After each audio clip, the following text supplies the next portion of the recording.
main office. Got a little reverb going there. AJ Cole Hall from East Aurora, welcome. Mia Williams, Rochester main office. Vanessa Schreckengast from Orchard Park, and Caleb Fox from Lancaster. And then, of course, previous to that, we had Benjamin and Emily and the rest of the new agents on your screen. So welcome to all of you, and best of luck in 2023 in your real estate careers. So let's move on to our newest segment of Live from Western New York is to spotlight an office each week so that you as our agents and our management team can get to know not only the manager a little bit better, but the market that the offices are in. It seems like things are getting smaller and smaller in terms of geographic location. And there are Rochester agents who do come out into Buffalo, and Buffalo agents that do go into Rochester, but it's always nice to know, these offices that are in the neighborhoods. And today we're with Curtis Newrider from our Orchard Park office. So Curtis, quick question before we get started. Okay. So, whenever anyone would chat with me from other areas of the country, specifically from California, and they would say, oh my God, how do you deal with all that snow in Buffalo? I would respond by saying, well, at least we don't have earthquakes. And so did the earth move out in Orchard Park this morning? Well, the earth is always moving out here in Orchard Park because, of course, we are the home of the Buffalo Bills. And so I've decided to plant myself in front of our Highmark Stadium here, which is home. Yes. And, of course, across the street, and you can't see it, is where our new $1.4 billion stadium will be built. So that's exciting news, and that obviously helps to put Orchard Park on the map. So just in case Hobie, Hadi, or Helen are on this, I just wanted to remind them that the naming rights are still up for grabs for the new stadium. So I just wanted to plant that seed. So Orchard Park. We other than being an upscale town, we have about 30,000 residents. We have a village, a very vibrant village. We've got about 300 homes sold here last year. Our average sale price is about $440,000. We still have new builds that are being built here. Last year, I think there were 36 of them built. So a lot of people talk about our, I guess they call it sort of a sparse suburban feel. And that's because the town covers about 38 miles. So we do have regular subdivisions. We do have estate lot subdivisions, and of course, we've got a lot of people who live on acreage. So some other reasons to come out here and visit or live in Orchard Park is our school system. It's always highly rated, and especially some of the adaptive and handicap programs for children. We've got some of the very best senior housing in the area, and that's another reason. And you can hang out. So right down the street here is the Big Tree Inn, and that's where all the football players hang out. And of course, we are very close to Wegmans as well. So those are some of the reasons people like to live here in Orchard Park. It's a great community, and if you're ever down this way, please feel free to stop in and say hello.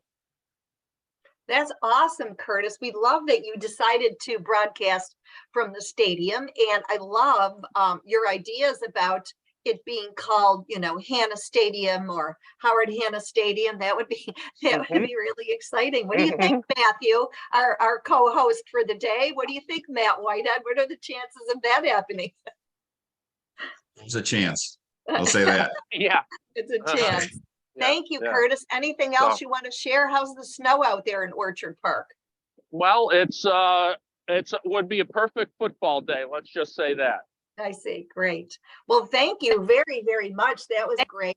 And we'll turn it over to our co-host this morning, Matthew Whitehead. Take care, Curtis. Stay warm. Right. Well, another benefit of Orchard Park, I live in Orchard Park, so it's a great place to live and raise a family. And like Curtis said, great school district, great place to live and raise a family. So great place, great things about Orchard Park.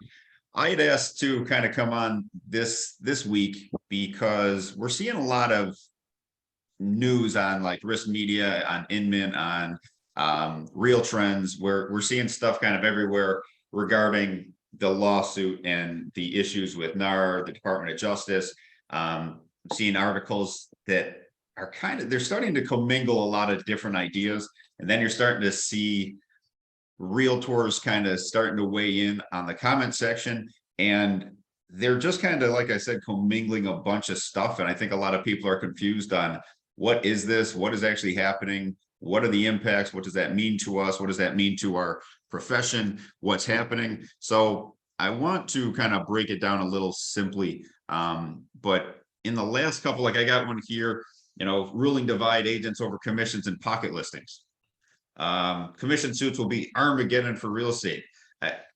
There's so much kind of fear and nonsense out there. I've seen commentary about people's rights, representation, cooperation, financing, employment, W-2 versus 1099, price fixing, that there's too many agents, so this is just a way to get agents out of our industry. Concessions, clear cooperation policy, pocket listing, all of these things have been commingled into this concept in this lawsuit. So let's first start with, what is this lawsuit? So in very, very simple terms, it's really about rights. Okay, so it was based on cooperation and the way that we cooperate through MLS system. So for example, I list a property and I offer cooperation through the MLS system for a buyer's agent to come and bring a buyer to that property. What they're stating is that somebody sued them and said that that's not fair. If I were to hire my buyer's agent directly, I would negotiate a better rate than what you're stating I have to take or pay through the MLS. So that became the big issue, was that it's not fair and that my side deserves representation and I have rights that I can choose. So that's where it started. Now it has turned into multiple lawsuits, multiple directions, and kind of multiple things have been brought into it. And a lot of people are saying, well, if they make the buyers pay directly, the buyers won't have enough money for financing. They won't have enough money for their houses. They can't roll that in. And it's going to cause a crisis. And then, if every agent has to have clear representation and clear clients, then it's going to just mess up our industry and people are going to leave our industry. We're not going to have enough agents. So first and foremost, I think it's important that you understand that that doesn't matter. Okay, so you take the first complaint is that, is it fair that someone else tells me what I have to pay? So this is the conversation regarding price fixing. They're saying that you've set a fixed price and that is just unilaterally what you're offering out, and that may not be fair. So it's coming down to rights is the big issue right now. So that will be the first thing that they tackle. Once they tackle that issue, whether that's fair or not fair, or whatever that they decide, then it will go to the other pieces and we'll go from there. But what's interesting is that a lot of the industry is stating, well, if they do that, it will have this pecking order of issues. It doesn't matter. So it's kind of like, this is the issue. This is the one at hand. If we touch this one first, then we'll deal with that. It's not like, well, all these other things. So then we got to make sure that we can say it's kind of fair, or it is fair, or it's not fair. The others don't have anything really to do with that one. So you have to isolate what is the complaint, what are they actually saying, and take that one by itself. Let's say, for example, that they state it's not fair, and we believe that every single buyer needs to pay an agent directly. Great. Okay, so then it goes to part two. What would that look like? How would it look? How would it work? What impact would it have? All of those pieces, and we would determine that. But if you kind of conceptually think about it, there's the seller, there's the buyer, right? The two parties to the contract. We have exclusive right to sell contracts where we create that seller to be a client and we represent their interest. We have exclusive buyer agency agreements where we make that buyer the client and we represent their interest, and those things already exist. Both of those things talk about our arrangement of compensation. Both of those things talk about the way we represent. Both of those things give equal opportunities to both sides. So there are mechanisms that are put in place. What's happening now is that there's confusion on why are these things happening? Were these things fair? Companies were involved. And again, it's a broad focus on rights. Okay, so that's first and foremost, and that's kind of a hot button in our country in the last 2 years has been a really huge focus on individual rights and is it fair and equitable, I guess is the best way that I can say that. So that's the first section. Then if you have representation and you have an agreement of compensation and how you're going to provide value to that person, it really should not matter that much. You know, if people say, well, people aren't going to be able to afford houses, they will. There's always going to be a way that they will make it work. You got to also understand that real estate, so much of our economy is dependent on real estate and the functionality of real estate and how many pieces go and tie to it. So it's not in the country's interest if that was just all to implode. So people say, well, this is going to be the end of real estate agents. They want to make us W-2 employees. That's why they're doing this. That has no impact on this whatsoever. And again, they're completely separate issues. So I wanted to kind of take this that I'm seeing that everybody's saying this is going to be the end of us. It's not. It really comes down to representation. It really comes down to consultation. It comes down to talking to your clients and customers and making sure that they understand that they deserve representation. And you have to do a good job of sharing your value proposition, why you're worth what you're worth, and why it's reasonable that you're going to do what you're going to do. That, in essence, is the crux of this. And if we look back in the last 2 years in such a very, very fast-paced market, and we look at lawsuits and we look at what's going on, the majority of them are based on misunderstanding and bad communication. So, for example, people are saying, I didn't know that that's what that meant. I didn't know that I was waiving my right. I didn't know that that was the issue. They're stating that the agent did not clearly explain the process to them. They're stating that the agent clearly didn't tell them what was happening and why it was happening. And I think that that goes back to what this is all about, is clearly communicating with our clients and customers how this works, how the process works, who's who. And you think about agency disclosure. All you really do is saying, this is where you're currently standing. This is where I'm currently standing. These are who the people are.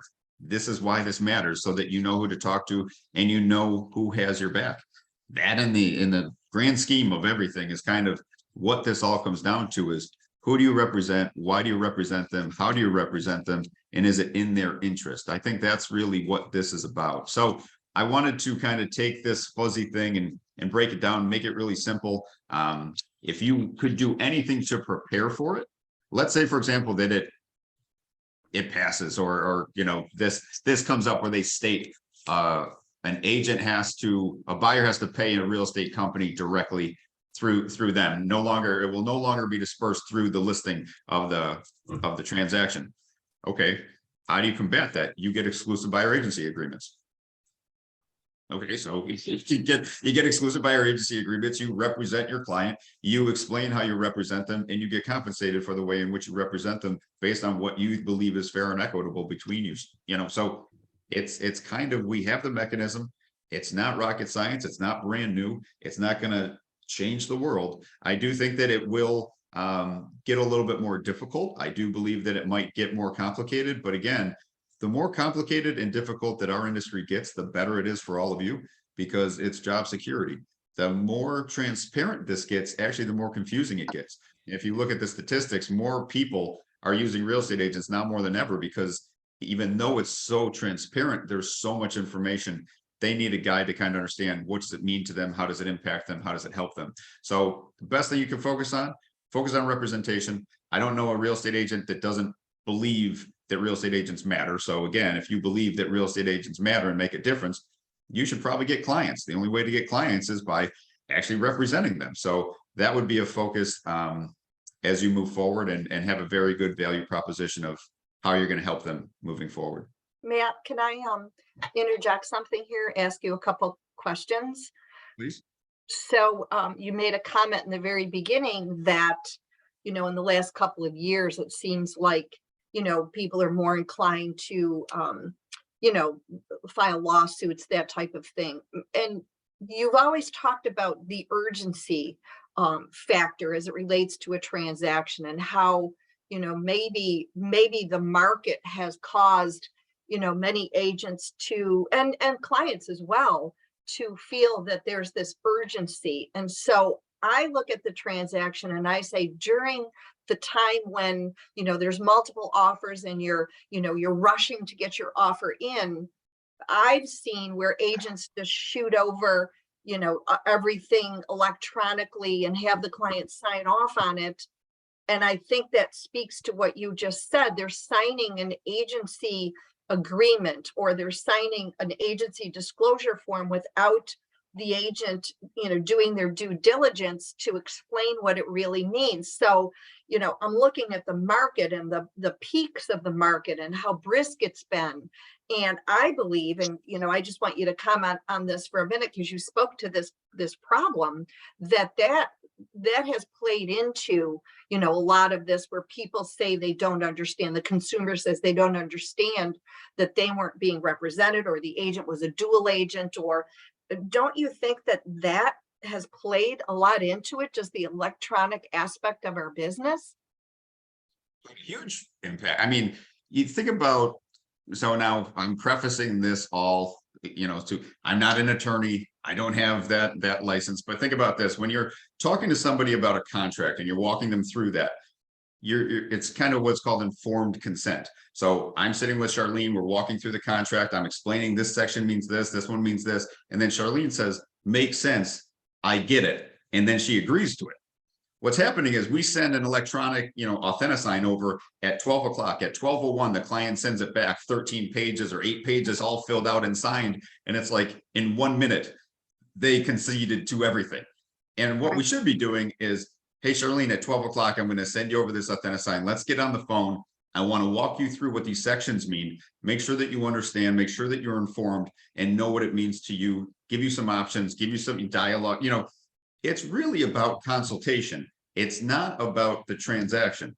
The transaction is the end result that we're trying to obtain, but it's through conversation and consultation. So I think it's really, really important that we have great dialogue and value proposition. Because it went so fast, there has been kind of a debate on the value of a real estate agent over the last 2 years. And it's kind of like, well, hey, we saw all these brokers come into the marketplace with no value proposition, no anything. And they say, hey, it's real easy. We'll just kind of get a bunch of listings, make a bunch of money, and life is good.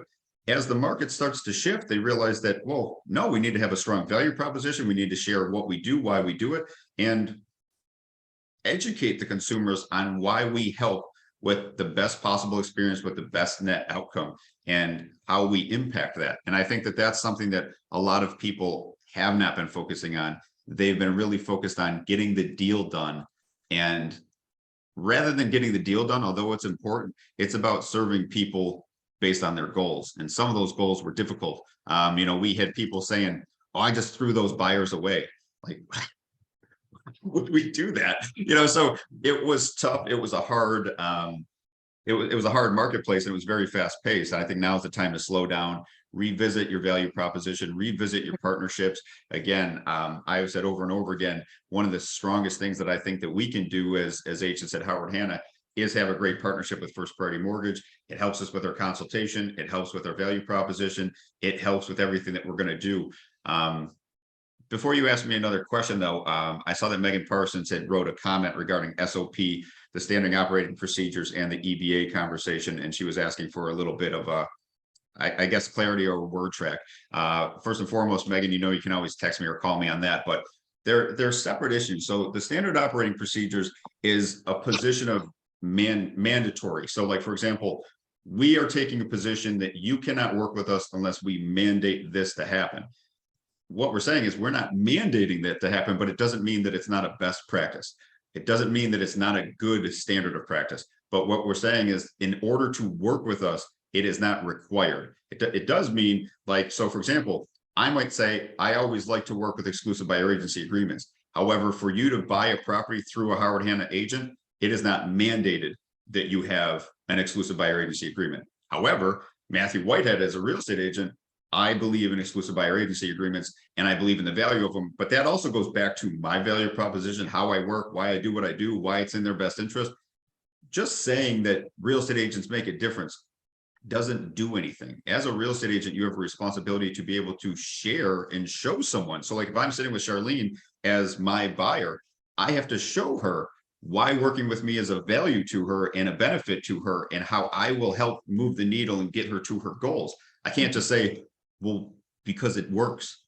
Well, that's not going to work for her. She's going to say, well, show me how. Why are you better than the other person? You know, statistically, everybody knows 10 real estate agents. Why will I pick you versus this other person that's saying that they're going to do it for less?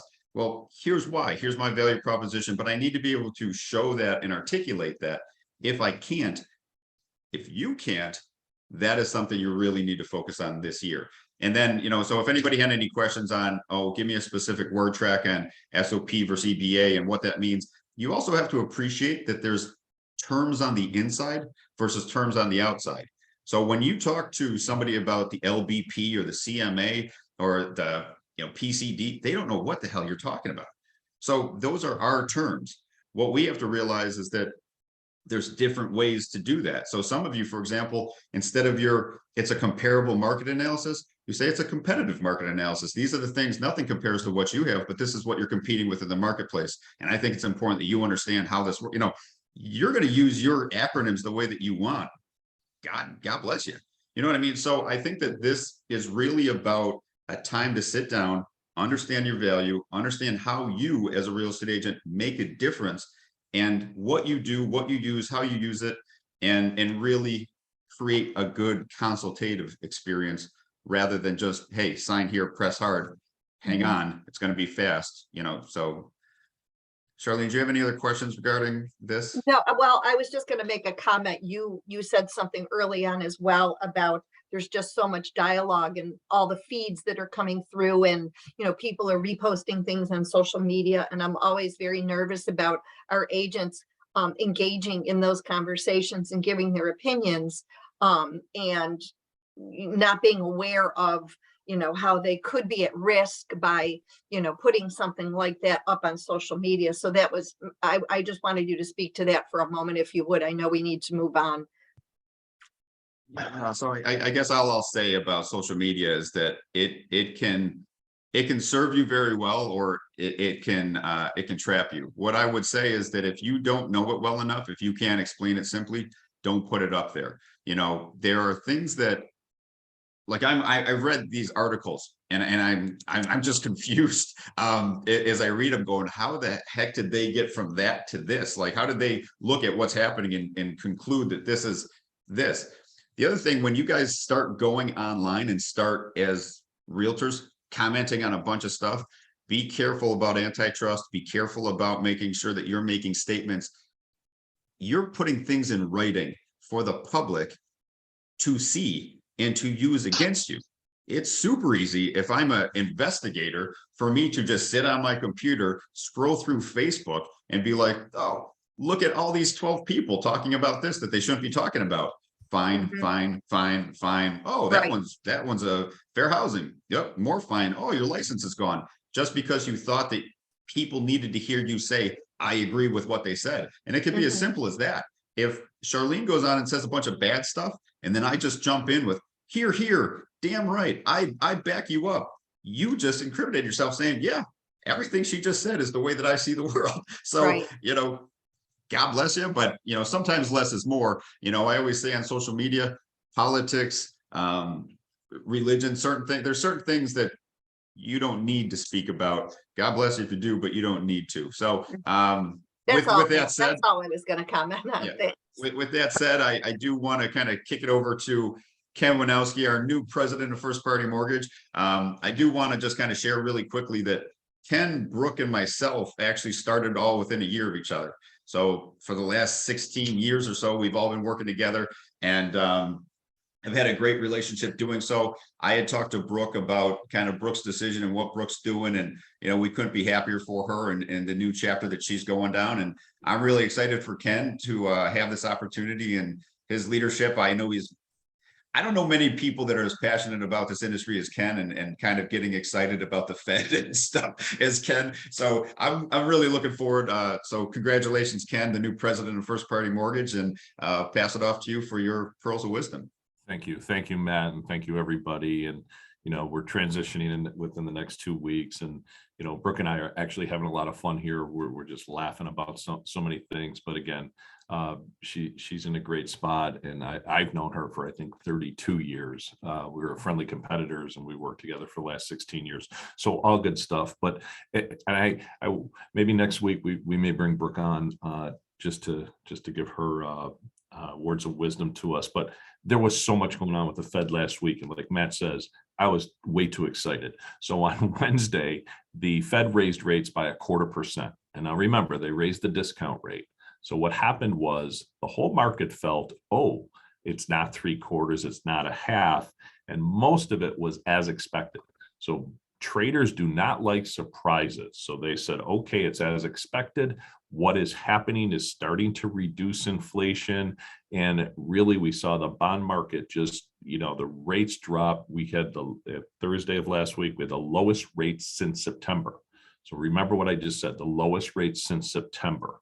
So when we're going out there and talking to people and your customers are saying, but the Fed's raising rates, we had the lowest mortgage rates since September, because they're reacting to things are going to get better. So then what happened, and if we look at the stock markets too, NASDAQ is up 15.6% year to date. The S&P 500 is up 8.17% year to date.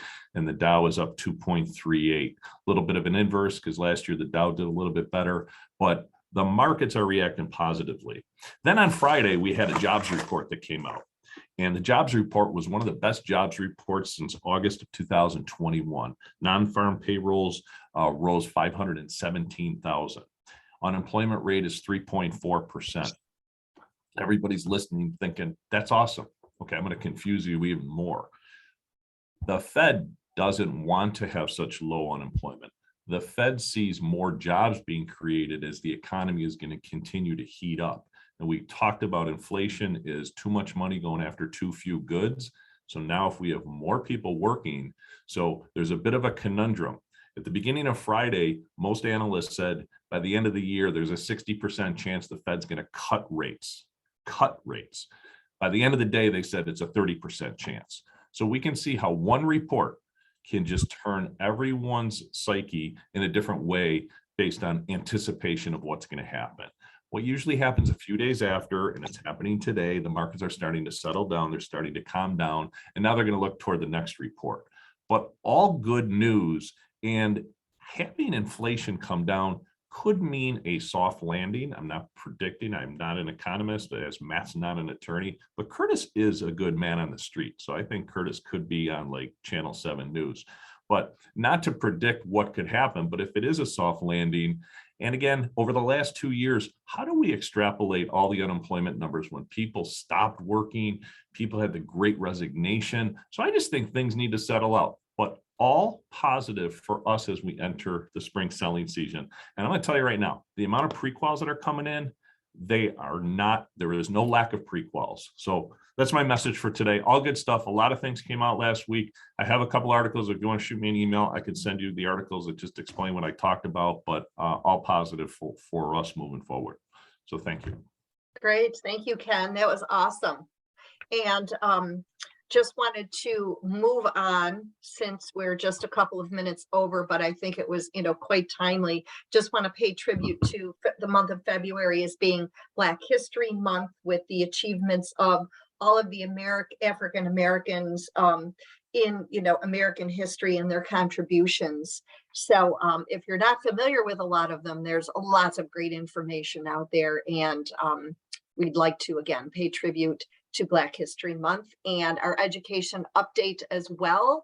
Lots of great classes going on, including a town hall on February the 17th. Join NAR's treasurer and a panel of Howard Hanna agents as they share their experiences and benefits that come with serving at Realtor associations. And of course, there's one via Zoom on fair housing that we touched on earlier, and a lot of additional great training. So, so thanks for that. I'd like to say thank you to Matt Whitehead for all of his insights, and to Ken, of course, and Curtis for doing an amazing job out at Highmark Stadium.